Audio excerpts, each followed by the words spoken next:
It's an interesting game. It's going to be much closer than the experts suggest. Change on the Meath team. Joe Bronny, Cian Ward replaced at corner forward by Paddy O'Rourke, former goalkeeper. And you think you know what that's about? Well, it'll be let the aerial bombardment commence. You know, I think that Shane O'Rourke will go in along with Paddy, and Sheridan will play just off him, because Kildare are vulnerable at fullback, and Meath don't have the pace to run through the Kildare team. I mean, Kildare just ran the legs off them last year, you know, so it'll be the aerial bombardment. And I mean, it can work. I mean, you saw against the Dubs last year, they raped the Dubs for what, 4 goals that day, and they can score goals, but that's what they'll be relying on today, I think.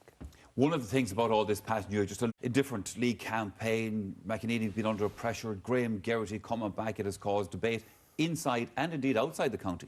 Well, I'm not too sure whether, I mean, it's hard to know what, I mean, I can't determine whether this is a good move or a bad move, because I'm not too sure what sort of form Graham Geraghty's in. Well, apparently he's playing very good football. Well, I football. tell you this, I mean... It was probably the way it was done, Pat.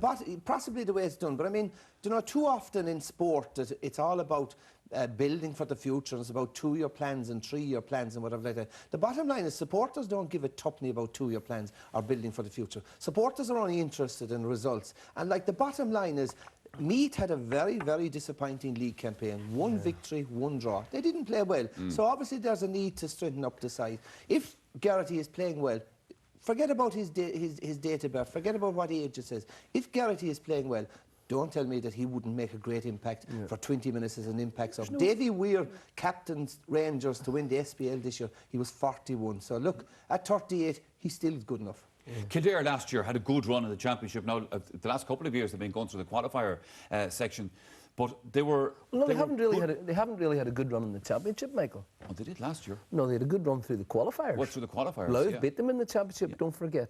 Yeah, no, but what I mean is they had a good run through the summer and. But you know, we're there and thereabouts. But Joe, you know, the very good teams, you know, the stellar teams. Like, I think that Kildare and Meath are mid-table Division 2 teams. You know, like Kildare's big advantages, you know, in fitness and organisation and all that sort of thing. And I mean, they create on average, which is really astonishing. And this is good scoring opportunities. They create 25 per game. That's been their average over the last 2 years. And you know, everyone's always saying, well, look, sooner or later they're going to hit a purple patch and start converting, you know, 80–90%. Do you know how many they created against Wicklow? Just to use this piece of information. 40 chances. They converted 12. And I mean, against Longford, they had 18 wides. And I mean, it would be different if, you know, say Kerry, Pat was talking about Kerry's great economy last night, and, you know, also the previous week against Tipperary. Say Kerry had 18 wides, you would put it down as a blip and you would say, look, these chances are going to be converted in future. But with Kildare, that's not the case. So, you know, it's difficult to see how they can sustain a long campaign, but of course, championship is always different. He's been talking to Joanne Cantwell. Well, Seamus, obviously your preparations have been rather disrupted. Have you managed to get the lads focused for today? Our preparation has been great. You know, the lads are really looking forward to the game. It's been a great build-up for the lads the last couple of weeks. They've been really well focused, and, you know, listen, it's all about the championship. You know, football is all about championship football, and we're just delighted here to get an opportunity to prove our worth here in Croke Park. So you've been able to just ignore outside things? Oh, yeah, you know, listen, when you manage a team within the 4 walls, that's all that really matters. And we have a great group of lads, and we have a great group that's in there, very united and mad for action. It was a pretty spicy encounter between the two of you in the league. Can we expect more of the same today? Yeah, it certainly was. It was a really good competitive National League game. Unfortunately, Meath came out the wrong side of that result. But as I say, it's all about championship, and, you know, we've been gearing ourselves from the 1st of January 2011 for this championship match, first round, and it has now turned out to be Kildare. So they have already a championship match under the belt. But listen, we're really looking forward to what you know, the championship brings. It brings great intensity, it brings great enjoyment, and it brings great free-flowing football, and we're looking forward to that. And how likely are we to see Graham Geraghty at some stage today? You know, listen, we have a panel of 26 players today, and, you know, whenever any one of them 26 is needed, they will be played. Yep, that's the Meath manager, Seamus McEnany.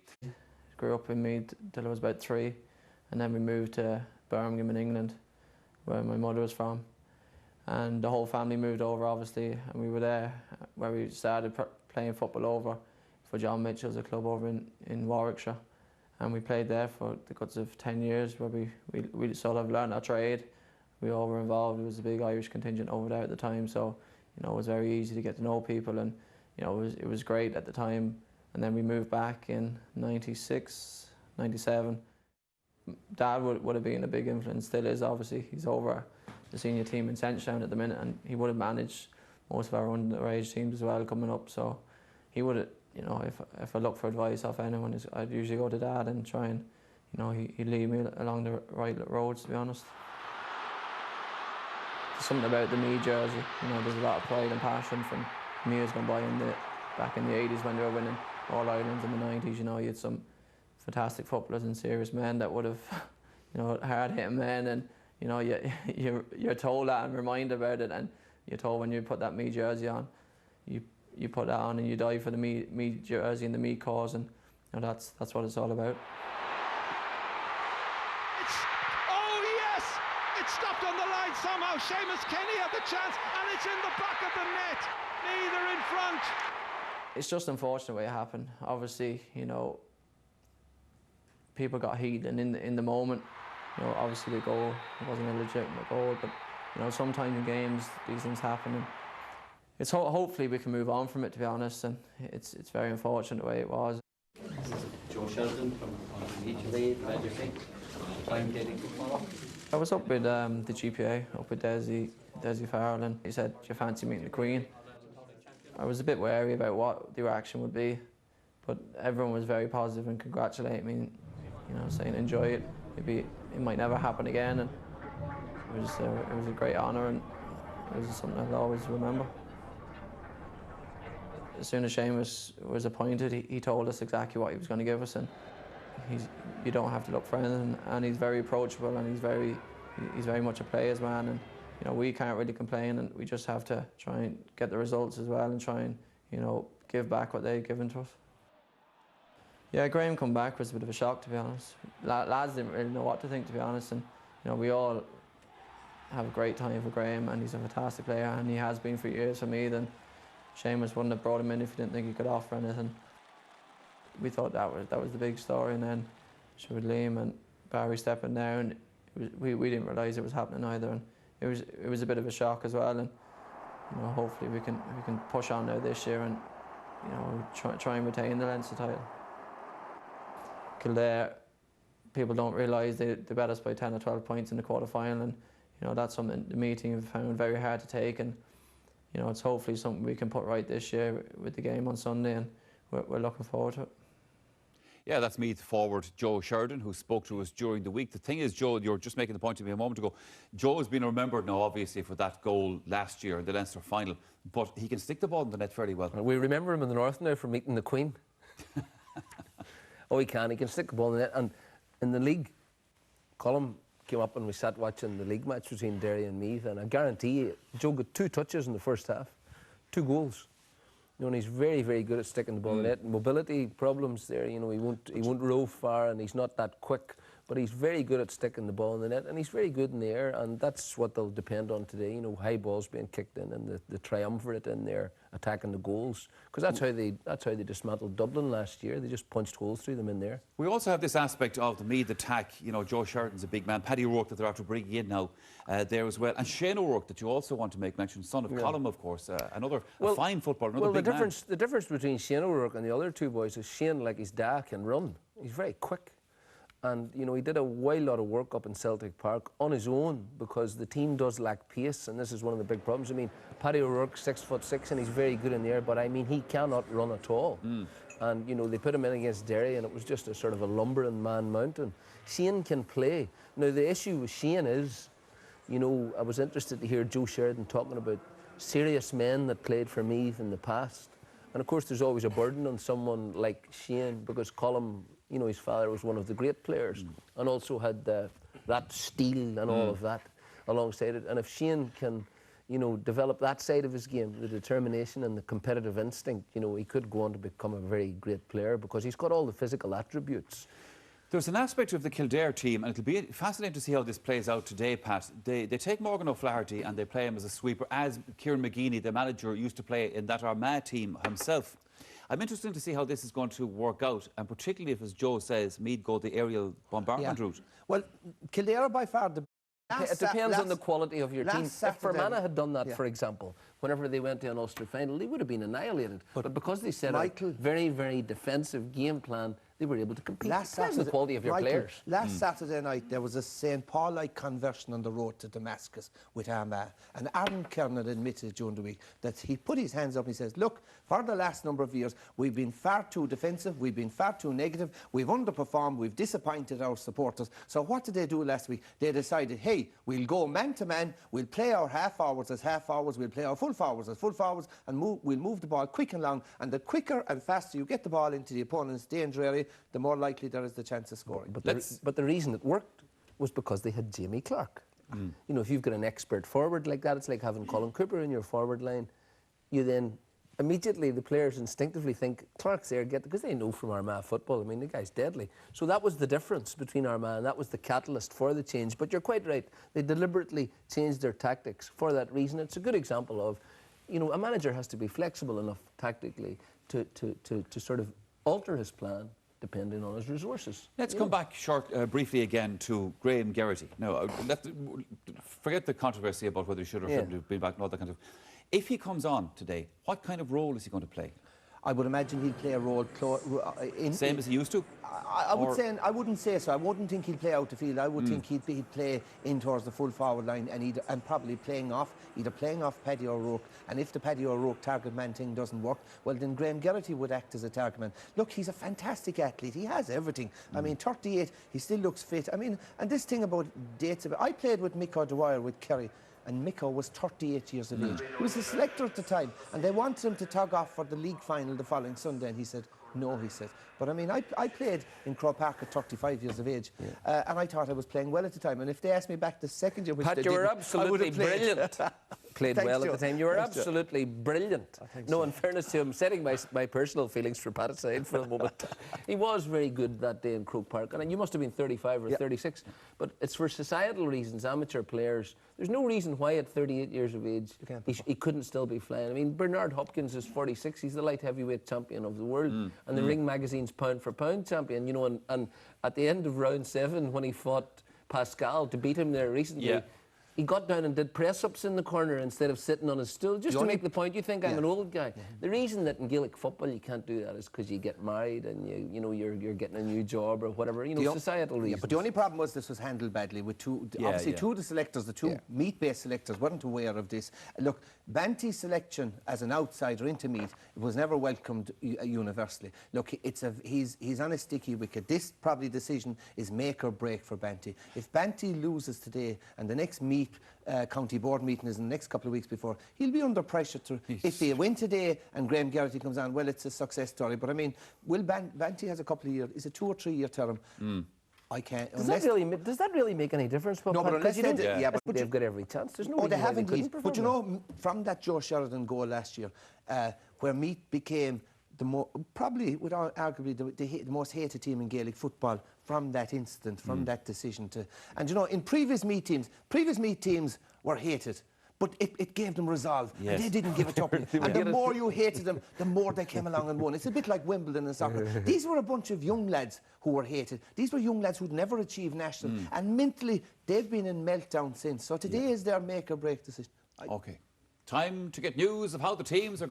Doesn't start. Paddy O'Rourke has been named at left corner forward in a dramatic decision by Seamus Banty McEnany. We believe that Cian Ward is not injured, but it is a selectorial decision. Kildare won the toss, and Kildare register their opening score in this Leinster Championship match off the boot of Alan Smith. Very promising start that time by Kildare. Lovely through ball from the outside from Hugh Lynch. The marking was very, very poor. The field, an easy rock, and Meath come away. These are 2 Division 2 sides, remember. And when they met in the league, Kildare won. Joe Sheridan will want to reverse that trend. Hits a shot and he miscued completely. Ball left and wide. Kick out by Shane Connolly. Meath have possession. This is Paddy O'Rourke. Former goalkeeper, nephew of Cullen, gives it to Joe. They'll talk to Joe in Croke Park. They'll give it to Joe. Particularly when he scores points like this. That's an absolute delight.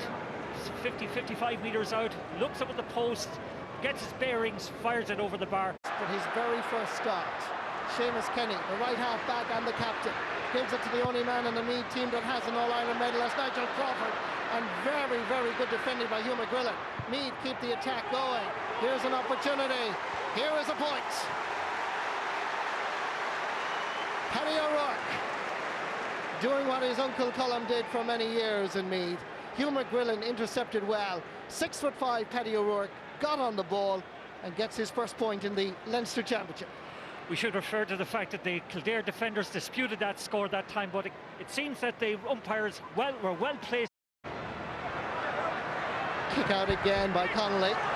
This time falls into the waiting arms of Brian Flanagan. Here's John Doyle, so influential, man of the match against Wicklow. Here's his first point in this Leinster quarter-final.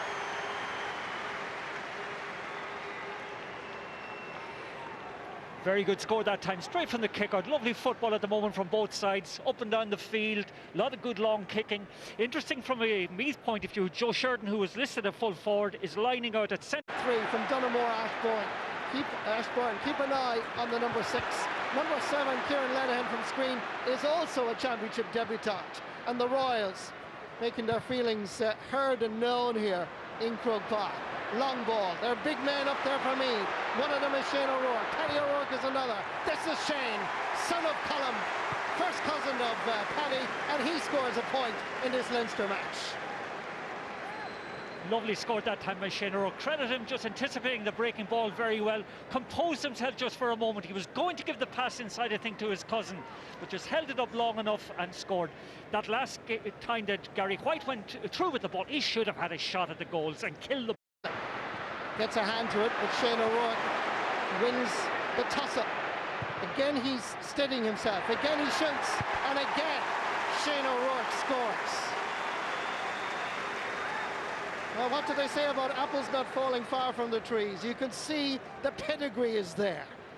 A black cat, black kitten, but certainly there's no doubt about it this time. Just watch that little bit of composure again. Eyeing up the goals, scores the point, but it's his one-to-one tussle, the way he was able to shake off McGrillen, that was so impressive that time. Eamon Callaghan. John Doyle. Quick ball in. Gets the return from Alan Smith. This is Emmett Bolton on the third attempt. He finds the target. Scored a point against Wicklow. From Eadstown, County Kildare, same club that produced Larry Tompkins. So they know their football down there, and they certainly combined well here. John Doyle, Alan Smith came to Bolton, and he calmly slotted it over the bar. Yeah, well, it was delightful in both.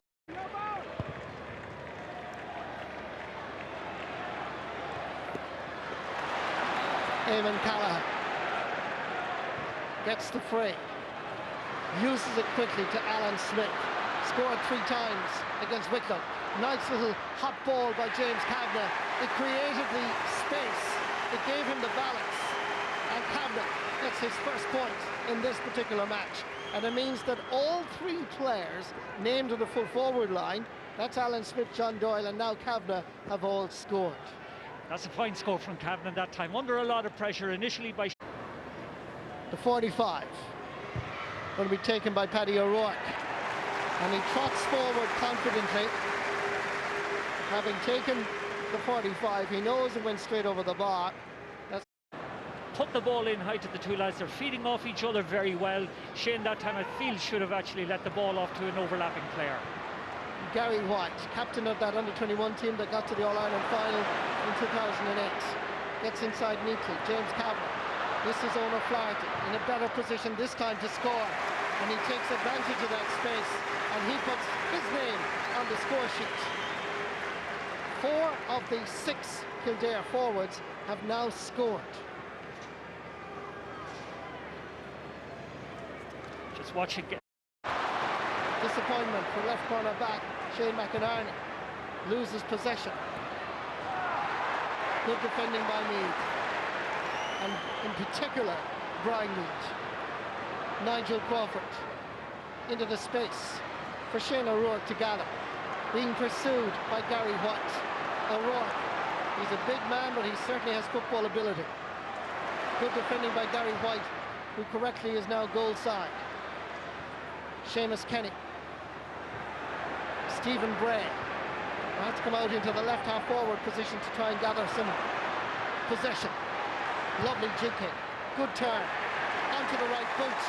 And he registers Meath's 6th point of the match. And Stephen Bray's first point in the Leinster Championship 2011. That's a wonderful combination of skills that time by Bray. Just watch his strength getting onto the ball, his ability to jink, get onto his right foot, but the confidence. This is Shane O'Rourke. And this is the lead, an extension of the lead for his county. Gentlemen, Joe, I'm really enjoying this because this is like old-fashioned traditional football.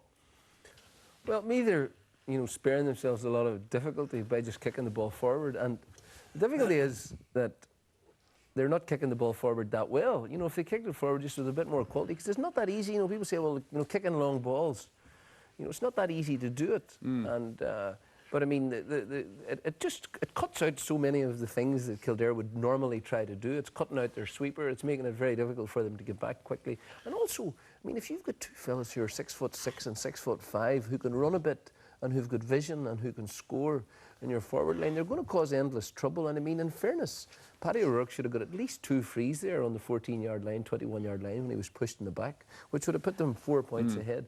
But you can see that Meath are more comfortable footballers. They're a more natural-looking football team, and with Kildare, it's just the usual huffing and puffing. Meath didn't look too natural during the league campaign when they were almost relegated to Division 3, and yet you're looking at them today, Pat, and you're saying, crisis, what crisis? Well, Michael, when they played in the league, there wasn't much between the two teams either, True. No, what we're witnessing is a very enjoyable, positive, open game of football with two teams setting themselves up for attacking football. At the same time, let's not get carried away. We're not looking at the All-Ireland champions here today. No. As Joe referred to them as mid-table Division 2. They're probably in the top 10, 12 in the country, maybe top 8. But like top-quality football, no, and we have to demand a little bit more. I mean, they kicked perfect conditions. There was 16 wides kicked in that first half, and particularly, I mean, we talked about this, Pat, before the match about Kildare. Let's just kind of focus on effects. One, they're getting the ball forward quickly into the big men, but two, it means that they are able to play numbers in their defence. Their half-forward line's camped in the defence, which is making it very difficult for Kildare to penetrate. And we mentioned Stephen Bray in the middle of that. I mean, you can cut out all the tactics in the world by just getting the ball and scoring a point. Well, I mean, the key in any top-class forward is when he gets the ball, any top-class forward is looking to score. And when Stephen Bray gets this ball, now he's not in a good position or whatever, but he has to work hard for it. And the thing about Bray, we'll see it now in a second. The thing about Bray is he's left, right, he's looking for the opportunity to shoot. Like when he got that ball, defensively he was good, sold another dummy onto the left, under pressure with 2 guys, and kicked to right. Now, the one thing that Meath have away from your opponent's goal, it's a bit like picking Gooch as centre-back. And not alone that is he away from the danger area, but he has to cover so much ground. He's back in his own defence. And that sort of, he's 32 years of age. That sort of work rate, it demands a huge level of fitness, and I don't think it's... I think he's a whippet though, Paddy. I know he is, but I still think it's counterproductive. He is a very fit man. There's no question about that. But there's only 2 points in it, so there's no question. I mean, Kildare are not out of this, and Meath aren't playing sort of blisteringly well. But the point about them is, of course, that I mean, they kicked 5 wides in the first 8 minutes, but they could as easily have kicked 5 points. They can go on a streak very quickly. They can kick 4 or 5 points, and they took the game away from Meath in the quarter-final last year very quickly indeed. I just think that on the run of it, as I said before, and I just fancy Meath. Think they've got a bit more scoring power. They're set up a bit better. I think that Kildare are a bit inflexible tactically because they just don't have the personnel to carry out different jobs. Yeah. Pat was making the point earlier about the difference between Kerry and Kildare, but there's no comparison, Pat, because Kerry are all such competent Gaelic footballers.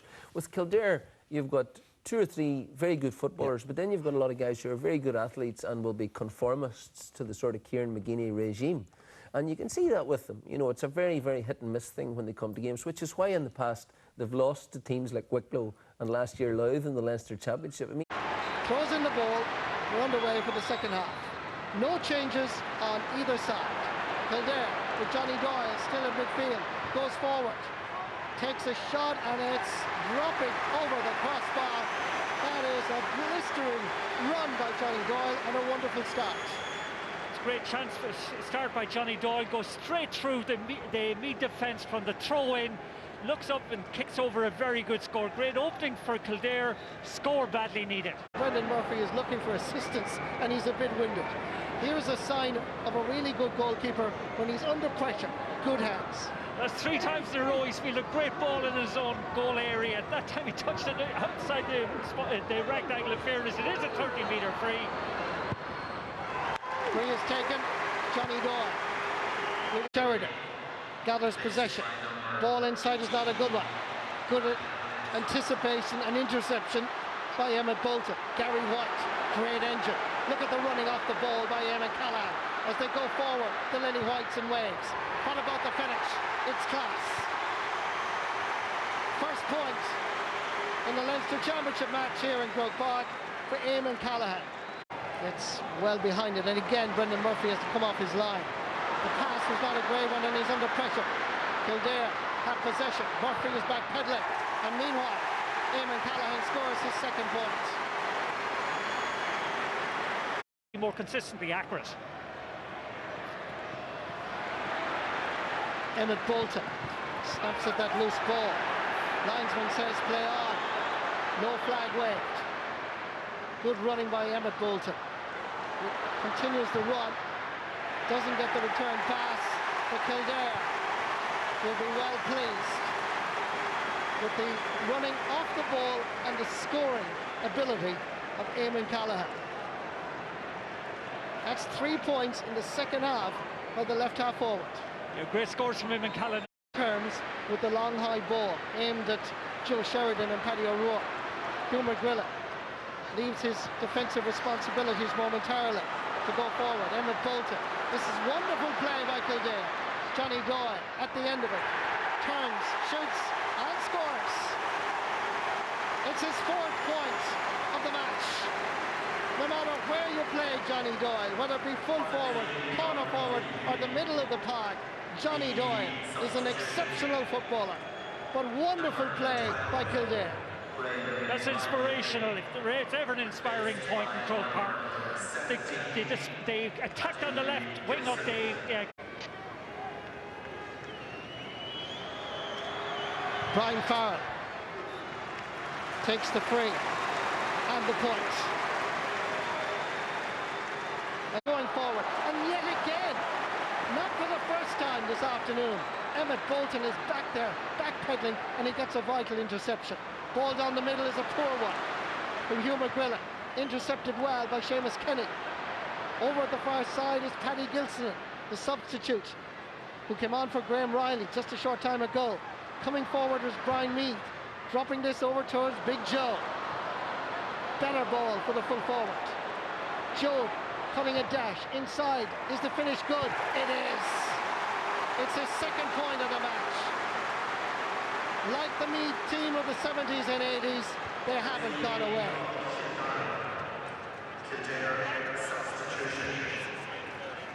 Number 18, Tomas O'Connor, replaced by number 25, Robert Kennedy. Meath supporters getting behind their team. Kildare have brought in Robert Kelly and they've taken off Tomas O'Connor. McGeeney, the manager, feels obviously that he needs a fresh pair of legs, and also the fact that Tomas O'Connor has picked up a yellow card. It means that Robert Kelly is in. Robert Kelly, remember last year in the semi-final against Down, took the last second free that Caleb King stopped at the canal end. Graham Garrity, 38-year-old, is going to be introduced. There is a red card off camera, there it is now, for Brian Farrell, it would seem, and that's coinciding with the arrival of Graham Garrity. Now, if you're a psychologist, I think you would agree, you couldn't have worse timing, because the arrival of Graham Garrity was to signal a new impetus. But right at that moment,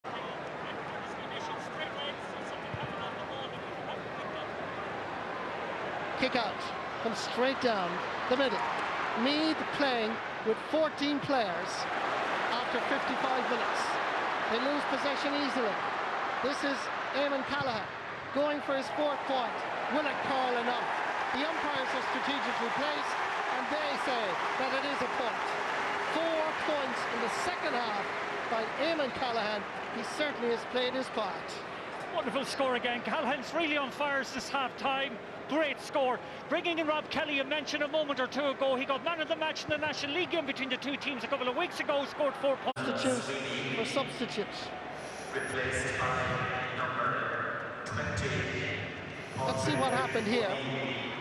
Brian Farrell and Emmett Bolton. There was an exchange of slaps, but is that a red card? He just slapped him on the back of the neck. He just, it didn't seem to me to be any malice whatsoever in that. I didn't think that was a red card offence. Well, there is coming forward Morgan Flaherty in that role that was developed in the game against Wicklow and Portlaoise.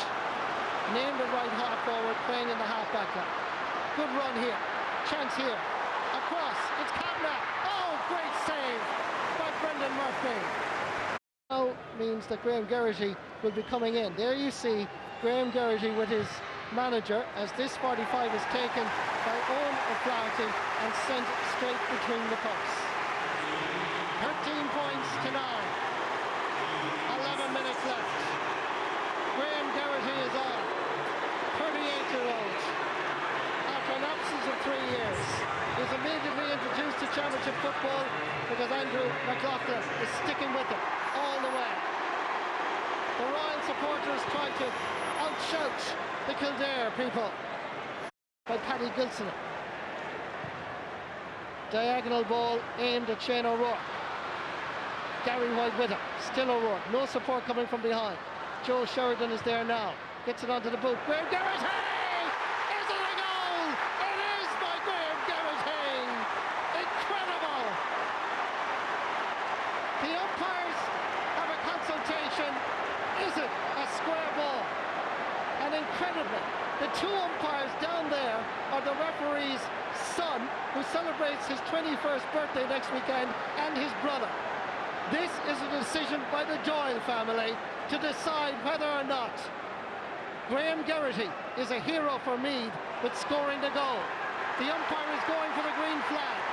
The other umpire is going for the white flag. The score is disallowed for a square ball infringement. Well, at first glance I thought it was a good goal. I thought Geraghty slipped into an attacking ball's coming across. It's very, very marginal, must be said, from that angle. I thought it was a good goal when I saw it. Graham Geraghty is still asking the Doyles what was wrong with it. Let's look at it here. Was he in after the ball? It's very marginal. Very, very marginal. Very, very marginal. If you had to favour it, you'd almost favour Graham Geraghty. Graham Geraghty, yes. I just thought he read it so well. He's hovering at the edge of the square. Hits it well. It's dropping over the crossbar. Paddy O'Rourke gets his 3rd point of the match. Kick out by Shane Connolly is a good one. Finds Morgan O'Flaherty. Johnny Doyle. James Queenie did well to dispossess. Kavanagh is there again in support. Brian Menton has performed well and solid at centre half back despite just being 20 years of age. Can't prevent. Johnny Doyle celebrating a wonderful point with the help of a post. Just watch this again. James Kavanagh did so well here. Judged it inch, centimetre perfect. Great score, but that credit. Wide again. Can he curl it? Across the face of the goal and wide. We thought that Seamus McEnany's plan to bring Graham Geraghty back onto the Meath senior team after an absence of 3 years was going to work. Owen O'Flaherty, his free taking has been most impressive. His 45s have even been more consistent. And your commentators at Croke Park, of course, Marty Morrissey and Martin Carney. Pat Spillane and Joe Brawley with me here in the studio. Second half, if you wanted drama, you certainly had it, Pat. It did, and if I have to repeat to the nation what I said at half-time, I thought Kildare would win. Why? Because I thought they had the fitness, the work rate, the movement, and I thought defensively they'd be able to tie down Meath, and that's exactly what happened. Kildare in the second half played great football. Their fitness levels, their movement, their work rate, absolutely superb.